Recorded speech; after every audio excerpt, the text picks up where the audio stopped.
I wanted to share the last of my dreams in what little time we might have. So I've been going in reverse chronological order, and this is the first one that I can remember, besides one in my childhood. So the first significant one. So this dream was set on a seashore, and it was night, but not only was it night, it was really dark, and the sky had this, and the sea too, actually the water also had this uh deep, thick purple color to it. So I'm facing the water, and I see the waves, and to the right I see cliffs, and then I see something like a creature, and it zooms out, and I see just how tall this thing is. And what it looks like is like a giant beast, a dinosaur, one of those that have the very long necks. And as I can see a bit clearer, I noticed that it's actually only the skeleton of it. And I see it slowly turn its head, and I'm on the ground below it, so it seems so high. And it seemed some of the bones were undone, and it was starting to crumble down. When I had this dream, I must have been 12 or 13, and I remember that I was reading, or I just finished reading Anne Frank's diary. So I had this in mind, and with the times we're in, and this dream coming back to mind, because I could never make sense of it, and it was just so scary. Um, so I don't know. I'm thinking this could be to do with the tribulation, or even, I know it doesn't fit the description, but it could be a metaphor as well for the beast of the sea. This dream I had over a decade ago, and is part of my testimony. It really summarizes it. So I was in an apartment, and I was in a corridor, and I was standing outside of the door to my room, and I open the door, and I see this snake, this huge boa snake. I think they're called boa constrictors, the one with the really thick bodies. And this one was striped, and the colors were unreal. It was black, bright pink, orange, and green. So I freeze, and it just kind of stands and was about to bite me. So first of all, the door to the room was orange, of all colors, and at one of the places I've lived since, and that was not long after, that was the following year, in the apartment that I was in, the doors were painted orange. So to make a long story short, I had a very severe surgery, and during the recovery, in order to cope with the pain when I quit the pain medication, I started to get into meditation, and it was chakra meditation. It was the frequencies, they call it chakra tuning. So I got more and more into it until I started to have the strangest manifestations in my body, like electricity, vibrating, hot and cold flashes, like extreme, um, pain also in the forehead, because it's linked also to the third eye opening and all that stuff, all that new age stuff. And I really had no idea what I was getting into. To me, it was something to start it out as something to cope with the pain, and within 6 months, I was like full on demonized. So I knew something was wrong, and I believed in God, but I didn't know anything about scripture. spirits, anything. And what came to mind, I had the knowing that I needed help, and I thought exorcism.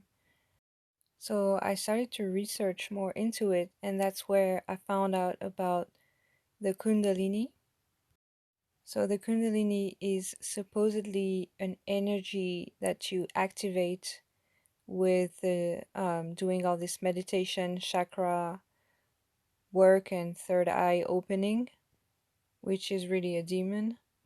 And the way that they represent it is a snake that is coiled at the in the lower back area, and that uncoils all the way up the spine.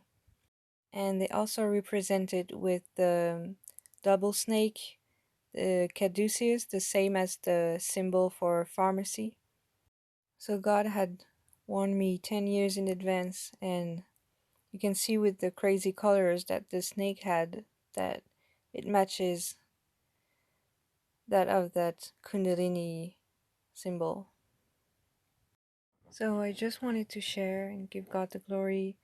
I've shared my testimony on my blog if you want to read it, and I will link the below a prayer if you've had anything to do with Kundalini, New Age, chakra, meditation, anything like that. That's the prayer that I prayed to receive deliverance by God's grace, and it's very detailed, and it also addresses many other occult things, and that was really an eye opener for me, um, spiritually speaking.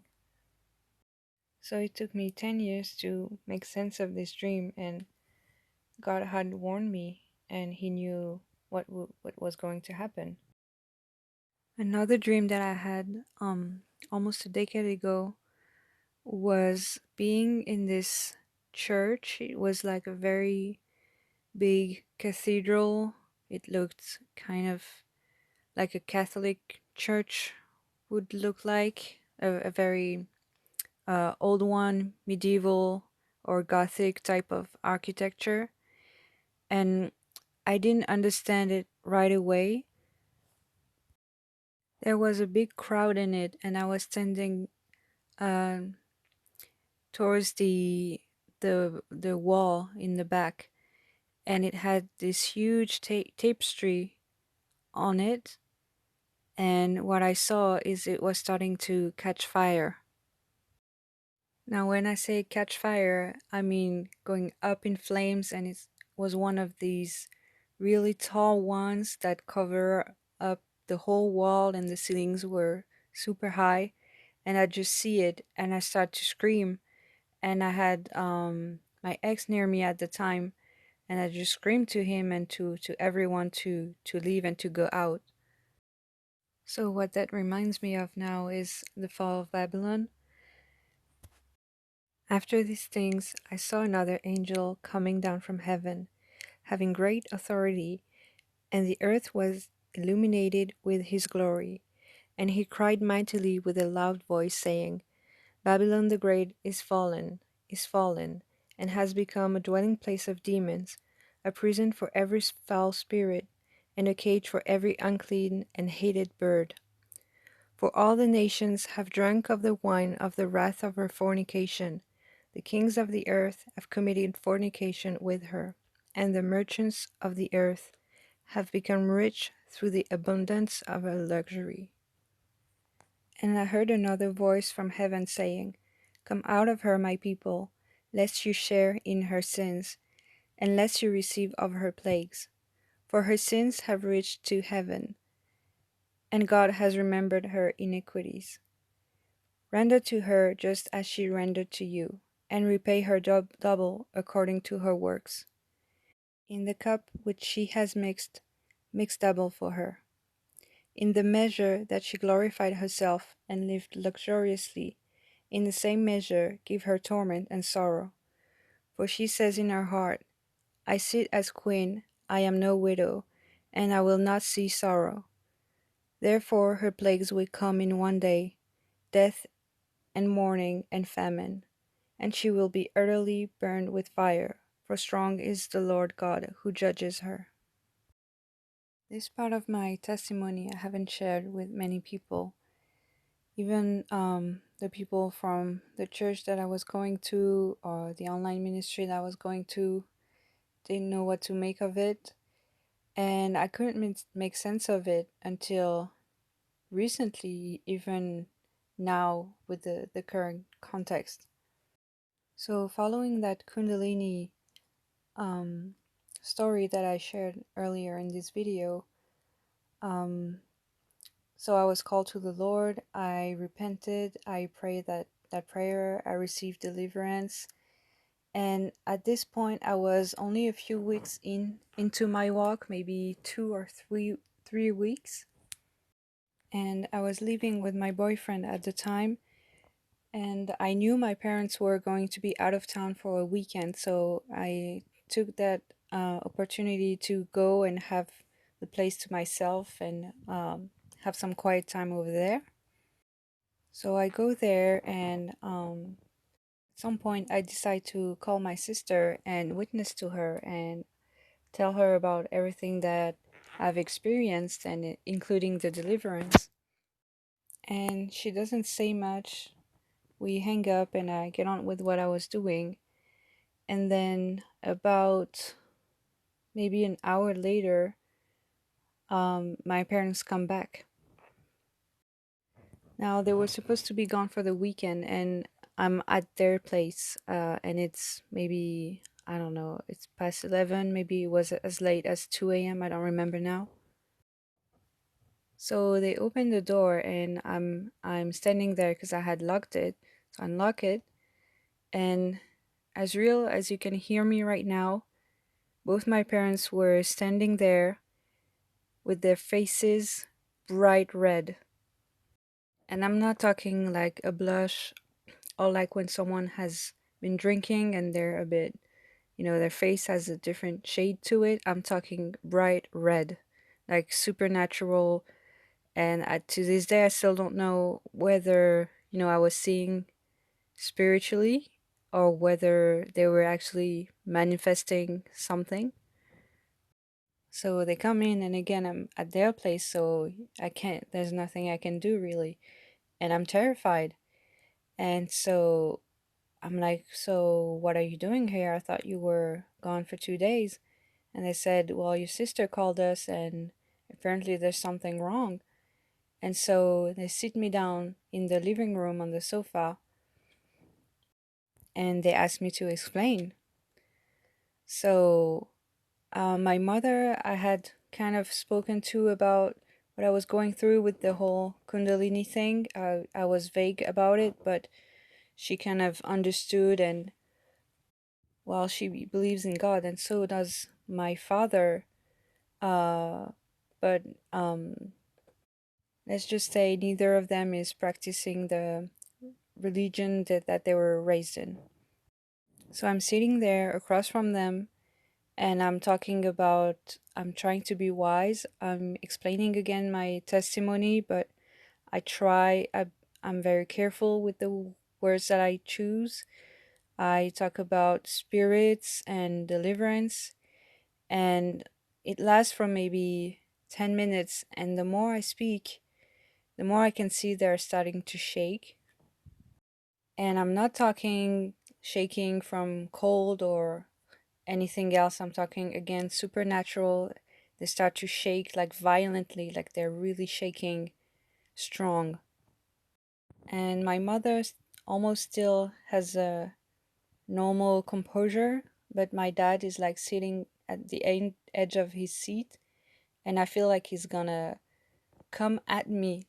Like I feel such threat from him, such like, I don't know how to explain it, hatred, violence. I felt like he was gonna jump at my throat and choke me or something. So then all of a sudden they cut it short and they say, "Okay, well, let's go to bed and let's all get some rest." So my father goes to his room on one side. I go to the room that I used to have, which is next to my mother's, and I'm just sitting on my bed, terrified. I had just received, I believe that very day, my first Bible that I'd ordered online, and I didn't know the word before, so I had read bits of it on over the internet, but that was like the first time I had an actual, I think, Bible in my hands, and I was just shaking from fear. I was trying to read some of it, but I couldn't focus. And again, I had such a strong sensation regarding my dad. I felt like he was gonna barge into the room at any moment and just kill me. And I considered going back home, but it was the middle of the night, and I lived at the all the way on the other side of town. And I guess the fear was paralyzing as well. So I'm sitting on my bed and I experienced what um, I described as a spiritual attack. So I was just sitting there and I was seeing shapes of colors, like dots that were in front of my eyes, but like really blocking my vision and coming at me like violently.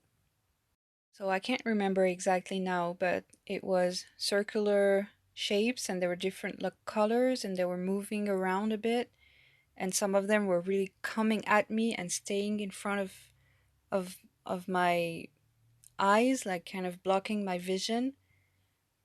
One of them I remember was orange and red, and really l- it lasted a long time, the moment that it stood in front of my eyes, that it blocked my vision, and it felt like it was trying to come into through my forehead, like I had to fight it. It was very strange. And for some reason I had it's almost like I had a discernment of what it was, even though I had no idea what was happening. And for one of them, I got AIDS, and I just knew there were diseases. And if you look at the image, I took some coronavirus type images, and that's pretty much what it looked like. But then it was kind of moving around, so it was kind of swirling too, and the colors would mix a bit together. What happened also is there was another one. This one was white and it was different. It wasn't a circle or anything like that. It was more of a line or a shape of almost like a being, but it was tiny, and it came to through my side on the left, and it just started to attack my arm, and it was like giving me electric discharge. It was like, and it was just zapping my arm like that, and same thing, it lasted, I don't know how long it lasted, but I had to fight it, like physically fight it, even though I believe it was spiritual, but that I was that it was manifesting, that I was actually feeling it um, physically too. And if that wasn't insane enough, there was a moment that I blacked out. Um, so the last thing that I remember was that thing that I was describing with my left arm, and that um, shape, that white thing that was attacking. And then next thing I know, I find myself on the edge of the bed with my head tilted back, so I had changed. I wasn't in the same facing the same direction anymore, and I knew I had lost consciousness for a while. And when I came back to my senses, I heard a voice. It was like it was my own voice, but like robotic, and saying in my mind, "Yes, I'll take the mark of the beast." And mind you, I had no idea what the mark of the beast was or that it even existed. But immediately in my spirit, I just said, "No, I'm not taking the mark of the beast." And I sat back up and I came to my senses. And it was just such a shock because I had no idea what had happened or what a spiritual attack like this was, or anything like that. Um, and really, it was more like, I guess, what one would call an open vision, because I was really seeing and feeling everything. And it's almost like I had suppressed it because anytime I would try and tell someone, um, I could tell they didn't know whether to believe me or what to make of it. And the whole thing with the mark, that part I would forget because I did black out, so I don't know what happened there. And that part I almost couldn't remember. It's recent that I remember it with all the talk with about the mark. So then, just to give you the ending to that story and a bit of my testimony, what happened is, so I barely slept that night, and when I saw my parents again in the morning, it just, I was so tired that I wasn't paying attention to what I was saying, and I just said I barely slept because I had a spiritual attack or something. I don't remember how I worded that. So basically, my dad looked very concerned, and um, he said you should see someone, get some help or something. And he was meaning a psychiatrist, and I was trying to escape it, and I just said, "Look, I'm so tired. I'll just go home and rest. I'll consider it." And I went home, and what happened was my parents had me taken to a psychiatric ward that very day. So later that day, I came back home. My ex was there, and while he was in the shower, the someone knocked on the door, and it was the staff from a psychiatric hospital taking me. Now I don't know how it works legally, but I was over 18, so normally you can just lock someone um, without their consent unless they're considered a threat to themselves or others, which can be quite vague. So they asked me a bunch of questions, and they said, do you comply to come? So obviously I was, yeah, I wasn't going to fight it. And they said, well, basically it's good that you're compliant and that you're not fighting it, but basically implying I didn't have a choice either.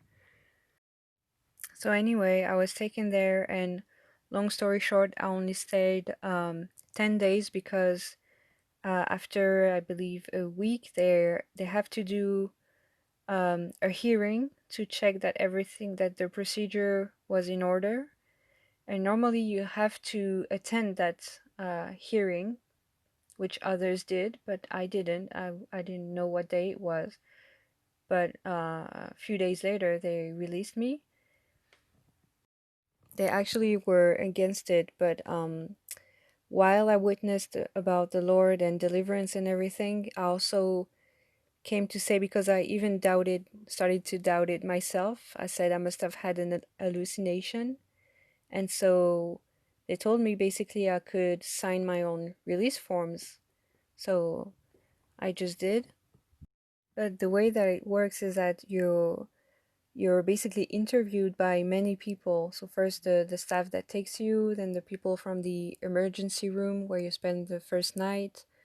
Um, then you have different psychiatrists, and they all ask you the same questions and then compare what you said.